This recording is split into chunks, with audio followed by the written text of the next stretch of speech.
2 दिवसा अगोदर मी आता पूर्णतः माहिती घेतली. आमचे कर्मचारी, साफसफाई मुख्य कर्मचारी करण गायकवाड यांनी याच्यावर कारवाई केली. ते अडथळा निर्माण करू लागला. जेव्हा डंपयार्डमध्ये जे चिकन वेस्ट असते ते टाकण्याकरता त्याने मना केलं होतं, तुम्ही इथं टाकू नका. आता कारण 2दा-3दा त्याला समजून सांगितलं, बा आपण असं करू शकत नाही, जे शासकीय कारवाई ते आम्हाला करावं लागते काम.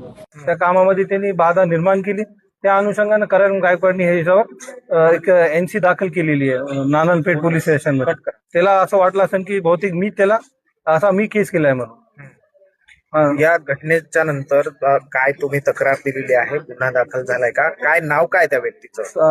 नाव त्याचं मला माहित नाही, काय समाजसेवक म्हणून आहे, रफिक काय नाव आहे त्याचं, रफिक समाजसेवक. या घटनेसंदर्भात तीव्र नाराजी व्यक्त केली जाते. उद्या आंदोलनाचा हत्यार उपसलं जाणार असं कर्मचाऱ्यांकडनं सांगितलं जातं. नाही, मी आमच्या कर्मचाऱ्यांना आवाहन करेन, आपलं काम करत राहावं. असे व्यक्ती राहत आपले आहेत, त्यांची